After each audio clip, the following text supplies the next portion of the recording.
할렐루야. 오늘 예배드리는 모든 성도님들에게 주님의 평강이 가득하기를 축복합니다. 오늘 말씀의 제목은 삼위일체 하나님입니다. 자, 여러분 오늘 말씀 제목처럼 오늘은 삼위일체에 대해서 우리 하나님의 아주 독특한 부분이죠. 삼위일체 교리에 대해서 우리가 좀 살펴보려고 하는데요.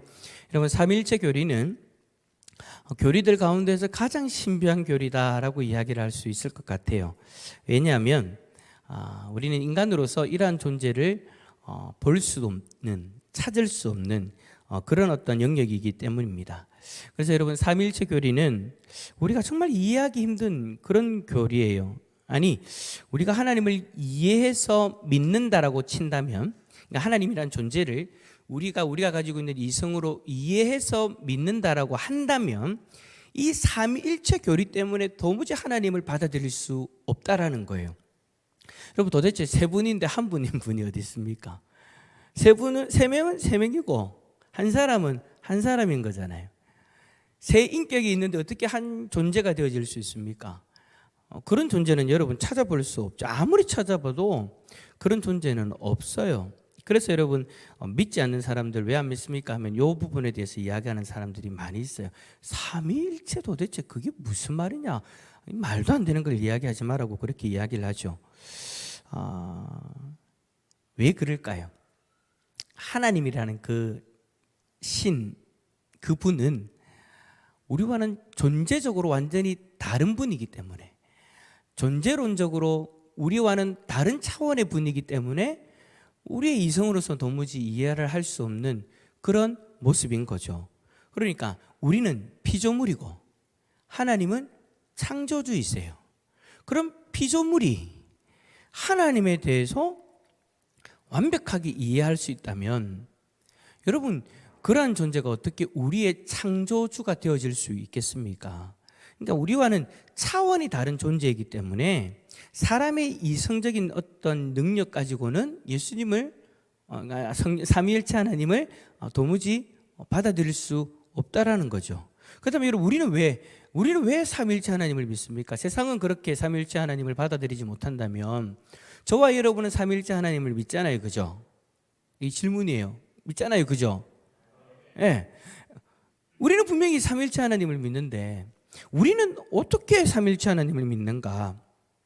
먼저 여러분, 성경이 우리에게 하나님은 그러한 존재다라고 말씀해 주시기 때문에 도무지 이해할 수 없는 내용이지만, 이성적으로는 도무지 받아들일 수 없는 그런 모습이지만 성경에서 하나님이 그러한 분이다라고 말씀하시니까 우리는 그대로 하나님을 받아들이는 거예요. 이거는 여러분, 우리가 성경의 내용을 이해해서 받아들인다기보다는 하나님 스스로가, 그러니까 우리와는 차원적으로 다른 그 우리의 창조주이신 그분이 자기 스스로에 대해서 그러한 존재다라고 말씀을 하시니 우리는 그것을 믿음으로 받아들이는 거예요. 그래서 여러분, 기독교는 계시의 종교라고 이야기합니다. 그러니까 신의 입장에서 신이 우리에게 계시해 주신 그것을 우리가 믿음으로 받아들이는 거죠. 네, 여러분, 참 이게 참 신기한 거예요. 믿음으로 받아들인다. 이것도 참 신기하다라는 거예요. 여러분, 내가 이성적으로 도무지 이해하거나 설명이 안 하는 존재인데도 어느 순간 이 신비한 사실을 우리가, 그러니까 도무지 받아들일 수 없는 그런 신비한 사실을 믿음으로 받아들이고 있다니까, 이것 자체가 여러분 신기하다라는 거예요. 여러분, 사실 제가 자주 하는 이야기지만 예수님을 믿기 전에는 우리가 도무지 이 사실을 믿는다라는 게 불가능한 존재였잖아요. 그런데 예수 그리스도를 나의 구주로 믿으면서, 그러니까 여러분, 우리는 삼위일체 하나님을 먼저 믿은 게 아니에요. 우리의 믿음의 시작은 누구를 먼저 믿은 거예요? 예수 그리스도를 먼저 믿으니까 놀랍게도 우리가 이성적으로 받아들일 수 없는 그러한 부분들까지도 예수 그리스도를 믿음으로 인하여서 그 신비한 어떤 모든 하나님에 대한 것들을 믿음으로 받아들이게 되어지는 그런 놀라운 일이 우리들 가운데 일어난 거죠. 우리가 예수 그리스도를 믿음으로 하나님을 영적으로 받아볼 수 있게 되어졌다라는 그 말에 이런 의미가 담겨져 있는 거예요. 우리가 예수 그리스도를 믿기 전에는 하나님을 도무지 바라볼 수 없는 존재였잖아요. 왜요? 죄 때문에. 그러니까 여러분, 그 죄에 대한 교리나 어떤 그 죄로 인하여서 우리가 거듭남의 삶을 살아간다는 어떤 그런 교리나 이 모든 것들이 다 일맥상통하는 거예요. 죄로 인해서 하나님을 바라보지 못했다. 그 말은요, 죄로 인해서 하나님을 받아들이지 못했다라는 거예요. 하나님은 여전히 하나님이 창조하신 창조물을 통해서 1차적으로 우리에게 창조주가 있다는 것을 계시해주고 계심에도 불구하고, 보여주고 계심에도 불구하고, 우리는 죄라는 것 때문에 그 하나님이 창조하신 만물을 통해서도 하나님을 바라보지 못하는 존재였잖아요. 근데 신기한 게 뭐예요? 내가 예수 그리스도를 믿고 나니까, 아니 내가 세상을 바라보는데, 우리 옛날에 그 등산 하시는 분들도 있잖아요. 하나님이 창조하신 그 산에 다 올라가셔가지고, 우리 장로님들 제가 그런 이야기 참 많이 들었어요. 그 산에 다 정상에 올라가서 하나님을 찬송하는 그 모습을 이야기를 많이 들었거든요. 여러분, 우리가 예수 그리스도를 믿기 전에는 그게 불가능한 일이었어요. 그런데 우리의 죄의 문제가 예수 그리스도를 믿음으로 말미암아 해결되어지니까 하나님이 이 만물 속에 심겨두어둔 그 하나님의 그림자, 하나님의 그 형상들을 바라보고 하나님을 찬송할 수 있는 자리에 서게 되더라는 거죠. 하나님에 대한 신비도 마찬가지예요. 삼위일체 교리도 마찬가지인 거예요. 우리가 이성적으로 도무지 이해가 안 되어져서 거부해버렸던 그 모든 것들을 내가 예수 그리스도를 믿음으로 말미암아 죄의 문제가 해결되어지니까 마치 여러분, 우리의 눈에 뭔가 한꺼풀 씌어져 있던 것이 벗겨진 것처럼 삼일체 하나님이 받아들여지기 시작한다라는 거예요. 그래서 여러분, 예수 그리스도를 믿음으로 말미암아 하나님을 바라볼 수 있는 존재가 되어졌다라는 그 말 안에 이 모든 의미가 다 담겨져 있는 거죠. 그래서 여러분, 이제는 우리는요, 이성적으로 받아들이기 힘든 그 하나님의 모습, 하나님의 생각, 하나님의 일하심이 있다 하더라도 이제는 신기하게도 그것을 믿음으로 받아들여지는 복된 하나님의 백성들이 되어진 줄 믿습니다. 여러분, 이게 기적인 거예요. 이게 구원의 기적인 거예요. 이게 기적이 아니면 무엇이 기적이고, 이것이 은혜가 아니면 여러분 무엇이 은혜겠습니까? 감사하게도 이 기적과 같은 일이 지금 저와 여러분들에게 일어난 거죠. 예수 그리스도를 믿음으로 말미암아 하나님 그대로를, 그러니까 하나님의 말씀을 통해서 우리에게 계시해 주신 그 하나님을 그대로 받아들일 수 있는 은혜가 우리에게 주어진 거죠. 그러다 보니까 오늘 본문과 같은 말씀도요, 우리는 아무런 어려움 없이 아멘으로 성경에서 이야기하는 그 내용 그대로를 받아들일 수 있어요. 오늘 본문에 그 삼위의 하나님이 함께 등장하시는 놀라운 장면이 나오거든요. 근데 그 장면들을 우리는 아무런 의심 없이 믿음으로 받아들이고 있지 않습니까? 여러분, 오늘 본문 말씀이 뭡니까? 예수님이 공생애를 시작하실 때 세례 요한에게 물 세례를 받으시는 장면이죠. 세례 요한은 여러분 자신의 사명대로 광야에서 외치는 자로서 주의 길을 준비하는 그러한 모습으로 광야에서 유대 백성들에게 회개의 세례를 선포하고 유대 백성들에게 세례를 베풀고 있는 그런 상황이었어요. 그때 여러분, 성경에 오늘 우리가 읽은 본문 앞에 보면 온 유대 지방과 예루살렘의 사람이 다 자기에게 나왔다라고 기록하고 있습니다. 그들이 와서 회개의 세례를 듣고, 여러분 그냥 단순히 그냥 은혜 받아라 복 받아라 그 이야기가 아니에요. 그들의 죄를 끄집어내고 회개하라고 선포하고 세례를 받아라고 그렇게 선포한 거예요. 그런데 여러분, 놀랍게도 그 세례를 사람들이 받아요. 저는 여러분 그 장면이 너무나도 신기하게 보여져요. 왜냐하면 여러분, 우리가 한 사람 한 사람 누군가의 죄를 끄집어내고 회개하라 라고 이야기하면 여러분, 과연 몇 명이라 여러분 그 말을 받아들일까요? 대부분의 사람들은 여러분 자신의 죄를 건드리는 것 자체를 싫어하잖아요. 내가 잘못된 죄인이다라는 것을 이야기하고 끄집어내어서 나는 세례받아야 되는 존재다라고 이야기하는 것 자체를, 죄인이니까 세례받아야 된다라는 그 자체를 싫어하죠. 그런데 참 놀랍게도 주의 길을 예비하는 자로서 세례 요한이 그 능력을 가지고 회개의 세례를 선포하니까 사람들이 온 유대 지방과 예루살렘의 사람이 다 자기에게로 나왔다. 그리고 그들의 죄를 자복하고 세례를 받게 되어지죠. 그 속에 누가 있었다라는 거예요? 예수님이 계셨다라는 거예요. 자, 그러면 예수님은 왜 세례를 받으셨을까요? 여러분, 예수님은 하나님의 거룩하신 아들로서, 하나님의 아들로서 거룩한 신이지 않습니까? 분명히 여러분, 예수님은 죄가 없는 존재예요. 그래서 제가 성경의 말씀을 여러분들에게 인용해서 말씀드린 것처럼 여자의 후손으로서 성령으로 잉태되어졌기 때문에 우리가 아담의 그 죄를 전가받은 자로서의 삶을 살아가는 인간이라면 예수님은 아담의 죄와는 상관없는, 죄 없는 깨끗한 어린 양과 같은 그런 모습으로 이 땅에 오셨거든요. 그런데도 불구하고 죄인들이 자신들의 죄로 말미암아 자복하고 회개하고 세례받는 그 자리에서 예수님이 나에게도 세례를 베풀어라라고 말씀하시는 그 아이러니한 그런 일이 일어나고 있는 거죠. 왜 예수님이 세례를 받으셨을까요? 자, 여기에 여러분, 예수 그리스도의 존재에 대한 신비함이 드러나는 거예요. 여러분, 예수님은요, 이 세례를 통해서 모든 죄인인 인간들과 동일시됨을 선언하고 계시는 거예요. 그러니까 이 땅에 인간의 몸을 입고 오신 그 예수님은 단순히 여러분 그냥 인간인 척을 하시는 그런 분이 아니었다라는 거예요. 자, 여러분, 예수님은 완전한 인간이시면서 또 완전한 신이다라고 이야기했잖아요. 그래서 제가 몇 번을 이야기했던 것처럼 영주주의자들이 그렇게 이야기를 하잖아요. 그 영적인 거룩하신 하나님의 아들이 어떻게 죄인인 인간의 몸을 입고 올 수 있냐. 그래서 예수님의 그 몸을 거부해버립니다. 예수님의 몸은 우리와 같은 몸이 아니다라고 이야기합니다. 그런데 예수님이 오늘 이 세례의 현장 속에서 자신이 생명으로 구원해야 될 그 인간과 똑같은 모습으로 이 땅에 오셨다라는 거, 그 죄인인 인간의 모습으로 똑같이 인간과 동일한 모습으로 이 땅에 오셨다라는 것을 그 세례를 받으심을 통해서 드러내고 계시는 거예요. 그래서 여러분, 예수 그리스도가 우리 인간의 대표로서 십자가에 죽으셨을 때 죄사함의 놀라운 기적이 일어나게 되어진 거죠.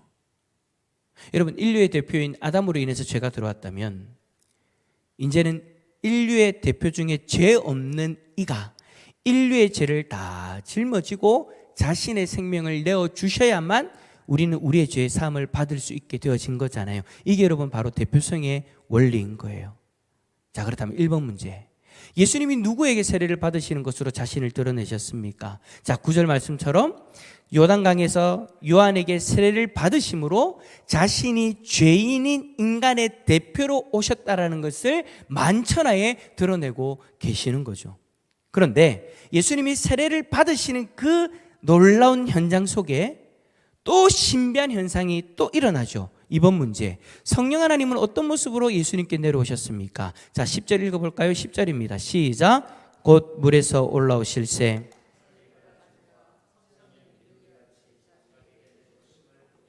아멘.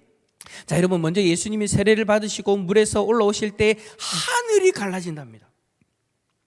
여러분, 성경에서요, 하늘이 갈라진다라는 이 현상은요, 주로 하나님의 특별한 계시가 인간들에게 주어질 때 사용되어진 표현이에요. 그러니까 지금 예수님이 세례를 받으시는 그 장소에 하나님의 놀라운 계시가 임할 것이다라는 것이 하늘이 갈라지는 현상을 통해서 보여지는 거죠. 먼저 성령이 비둘기같이 예수님에게 내려오십니다.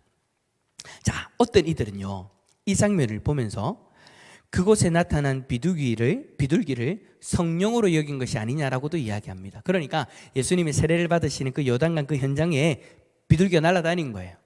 하늘이 쫙 갈라지는 그 순간에 비둘기가 날아가는 것을 보면서 마치 성령같이 보여진다라고 이야기를 하는 사람들이 있어요.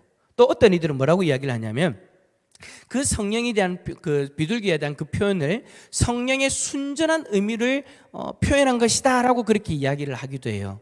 또 불트만이라는 신학자는 이렇게 이야기를 해요. 페르시아와 애굽 전승에 등장하는 왕을 세우는 신적 능력을 상징하는 것이다라고 이야기를 해요. 그런데 이 모든 것들은 잘못된 주장이죠. 이 장면은 여러분 그냥 말씀 그대로예요. 말씀 그대로 성령이 강림하시는 모습을 시각적으로 묘사한 것뿐이에요. 자, 여러분, 성령이 비둘기로 내려오더라가 아니죠. 성령이 비둘기 같이예요. 날아가는 비둘기가 여러분 성령이 되어진 것이 아니고, 비둘기의 순전한 같이 성령이 임한 것도 아니고, 성령이 예수 그리스도가 있는 그 요단강에 임하시는데 마치 비둘기 같이 시각적인 어떤 그런 형상으로 예수님에게 임하시는 그 장면을 복음서 기자들은 보고 그대로 자신들이 본 것을 옮겨 적은 거예요. 그래서 말씀 그대로예요. 성령이 비둘기 같이 자기에게 내려오심을 보더니, 성령이 임하시는데 그 모습이 마치 비둘기처럼 보여진 거죠. 여러분, 얼마나 놀랍습니까? 예수 그리스도가 이 땅에 인간의 대표로서 인간의 죄를 짊어지는 인간으로서의 그 어떤 모습을 그대로 선포하시는, 인자로서의 모습을 선포하시는 그 현장 속에서 하늘 문이 열리는 신비한 일이 일어나더니 성령 하나님이 그 자리에 임재하시는 거예요. 마치 비둘기같이 성령 하나님이 그 가운데 임재하시는 거예요. 이 장면을 이사야 61장 1절에서 이미 예언을 하셨습니다. 자, 읽어봅시다. 주 여호와의, 시작. 주 여호와의 영이 내게 내리셨으니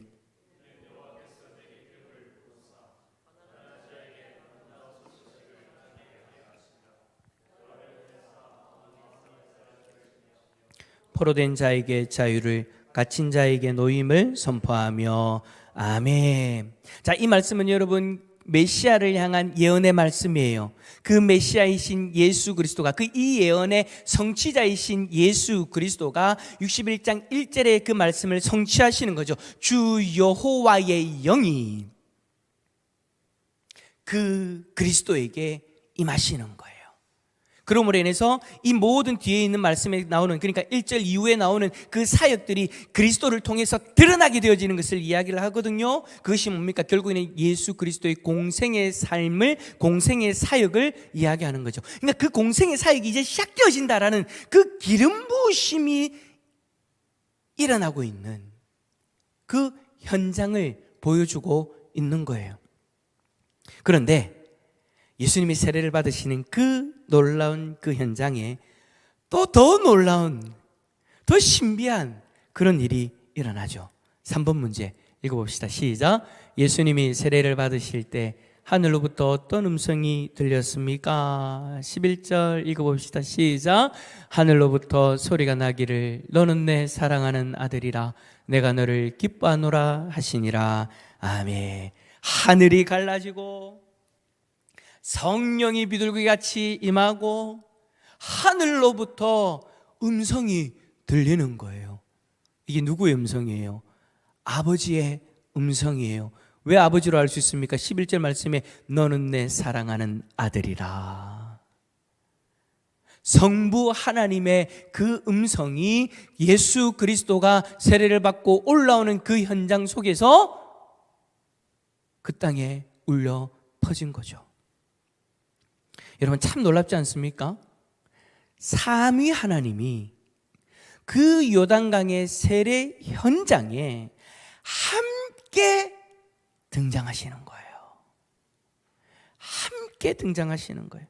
마치 여러분, 저는 오늘 이 장면을 보면서 어떤 장면이 떠올랐냐면 천지창조의 그 순간이 떠올랐어요.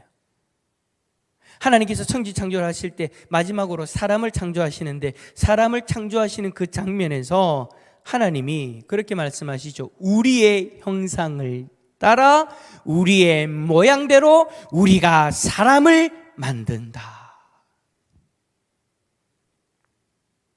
그 창조의 현장 속에서 그 삼위의 하나님이 함께 하심을 우리라는 그 단어를 통해서 그대로 드러내고 계시잖아요. 근데 그 우리라는 그 단어가 예수 그리스도가 세례를 받는 그 장면에 성부 하나님은 목소리로, 성자 하나님은 완전한 인간의 모습으로, 성령 하나님은 비둘기와 같이 함께 그 현장 속에 나타나고 계시는 그 놀라운 장면이 바로 오늘 본문의 말씀에 나오는 장면인 거예요.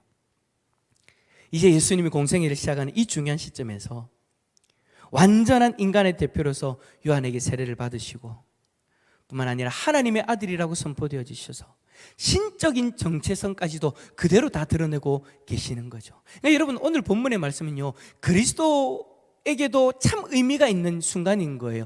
내가 완전한 인간이면서 완전한 신이다라는 것이 동시에 선포되어지는 거죠. 완전한 인간으로서 죄가 없지만, 하나님의 아들로서 죄가 없지만 완전한 인간으로서 인간을 대표해 죄 없는 존재로서 내가 너희들 위해 생명을 내어놓기 위해 이 자리에 왔다. 세상의 모든 사람들은 죄가 있어서 어느 누구도 누구의 죄를 위해서 죽을 수 없지만 나는 완전한 신이기에 너희와는 죄에 대해서만큼은 차원이 다른 그러한 존재로서 내가 너희들을 위해 내 생명을 내어놓겠다라는 그 사실을 선포하는 그리스도에게 있어서는 참으로 중요한 자리이죠. 그런데 또 한편으로 놀라운 것은 그 현장 속에 우리가 도무지 이성으로는 받아들일 수 없는 그 삼위일체의 하나님이 함께 나타나고 계신다라는 거예요.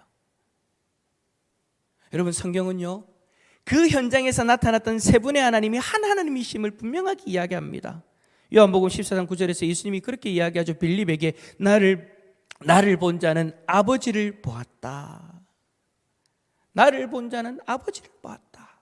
여러분, 우리가 어떻게 아들을 바라보면서 그 아들을 보았을 때 내가 그 아들의 아버지를 보았다라고 이야기할 수 있습니까? 물론 비슷하게 생기면 야, 니는 너가 아버지하고 저리 똑같노 정도로 우리가 표현할 수 있어도 그 아들을 보면서 아버지를 보았다라고는 이야기를 하지 못하죠. 여러분들은 지금 저를 보면서 아빠인 김호기를 바라보지 제 딸인 김하영을 바라보는 것은 아니잖아요. 김하영을 바라보면서 니 어찌 그래 아빠하고 똑같노라는 이야기는 할 수 있지만 그 아이를 통해 그 아이의 아비인 저를 바라보지는 못하죠. 그런데 예수 그리스도는 완전히 우리가 생각하는 그 개념을 넘어서는 거예요. 예수 그리스도를 바라보는 것은 곧 아버지를 바라보는 것이래요. 그게 무슨 말이에요? 아버지와 나는 하나이다. 할렐루야. 아버지와 나는 하나이다라는 이 말씀도 예수 그리스도가 우리에게 해주신 말씀인 거잖아요. 요한복음 17장 21절에 예수님이 그렇게 기도하시죠. 아버지가 내 안에, 내가 아버지 안에 있는 것 같이. 한 분 하나님이심을 분명하게 이야기를 하고 있는 거예요. 요한일서 5장 20절에 우리가 그의 아들 예수 그리스도 안에 있는 것이니 그는 참 하나님이시요 영생이시라고 말씀하시죠. 분명히 예수 그리스도가 세례를 받는 그 현장에 세 분이 나타났는데 성령은 주의 영으로서, 주의 영이라는 것은 뭐예요? 하나님과 뗄 수 없는 존재라는 거예요. 주의 영으로서. 그리고 예수 그리스도는 아버지와 하나님을 계속해서 이야기하시면서 함께 그 자리에 세 분이 나타나셨는데 성경은 우리에게 이야기하는 거예요. 그 세 분이 한 분이시더라고. 도무지 논리적으로 이해할 수 없는 존재이고 이성적으로 납득이 되지 않는 그런 존재이신 삼위일체의 하나님이 성경에서 우리에게 나타내시는, 그리고 우리가 믿고 의지하는 하나님이십니다. 여러분, 아우구스티누스 여러분 아시죠? 여러분 주부에 보시면 안에 중간에 이 글이 있는데요, 이 아우구스티누스는 삼위일체 교리를 이해하려고 노력하면서 책을 하나 만들어요. 삼위일체론이라고. 근데 여러분, 그 삼위일체론이라는 대작을 썼지만 결국에 뭐라고 이야기를 하냐면, 만약 무엇인가를 완전히 파악했다면 그것은 하나님이 아니다. 무슨 말이에요?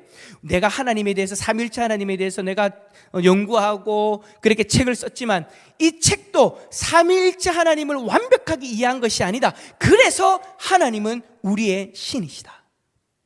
만약에 내가 이 한 권의 책에 삼위일체 하나님, 그 하나님에 대한 모든 것들을 우리가 이해할 수 있도록 다 담을 수 있다면 우리가 믿는 하나님은 우리의 신이 되어질 수 없다라는 것을 이야기를 하고 있는 거죠. 그래요, 여러분, 삼위일체 하나님은 분명히 세 분이신 하나님이 한 분이신 하나님이십니다. 이러한 하나님을 우리가 이성으로 도무지 받아들일 수 없기 때문에 하나님이 우리에게 은혜를 베풀어 주신 거예요. 어떻게 그러한 하나님을 받아들일 수 있도록 믿음을 선물로 주셔서 예수 그리스도를 믿음으로 우리의 죄의 문제가 해결되게 해주셔서 삼일체이신 그 하나님을 그대로 받아들일 수 있도록, 여러분 이게 중요한 거예요. 나는요 삼일체 하나님을 이해한 사람이 아니에요. 앞에 있는 목사도요 삼일체 하나님을 내 논리적으로 완벽하게 이해한 것이 아니에요. 삼일체 하나님은 여러분 우리가 믿음으로 받아들이는 거예요. 그 믿음을 하나님이 우리에게 선물로 주셔서 우리는 그 은혜로 말미암아 그 하나님을 나의 하나님으로 받아들이게 되어진 거죠. 그렇다면 여러분, 우리는 도무지 이해할 수 없고 측량할 수도 없고 내 논리로 다 담을 수도 없는 그 하나님에 대해서 어떠한 마음을 가져야 될까요? 먼저 하나님에 대한 경외심을 가져야 됩니다. 하나님을 함부로 여기서는 안 됩니다. 내 논리로 내 이성으로도 완벽하게 담아낼 수 없는 분이, 그러한 존재가 우리 하나님이신데 어떻게 하나님에 대해서 함부로 이야기하고 하나님에 대해서 함부로 판단하고 하나님에 대해서 함부로 이야기할 수, 결정할 수 있겠습니까?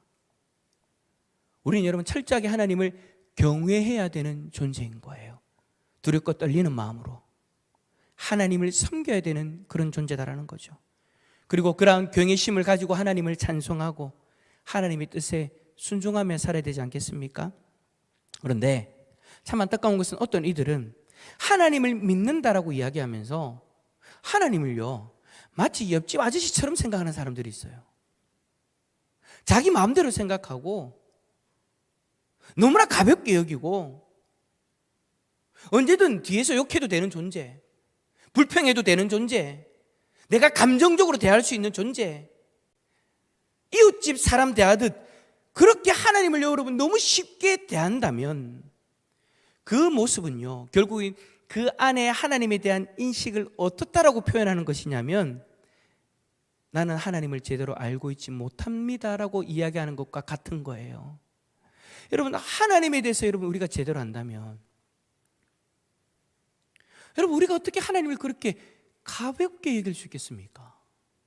하나님에 대해서 어떻게 그렇게 함부로 이야기하고 판단하고 하나님에 대해서 내 안에 스스로 그렇게 결정할 수 있겠습니까? 하나님을 우리가 제대로 인식한다면 여러분 우리는 그럴 수 없죠.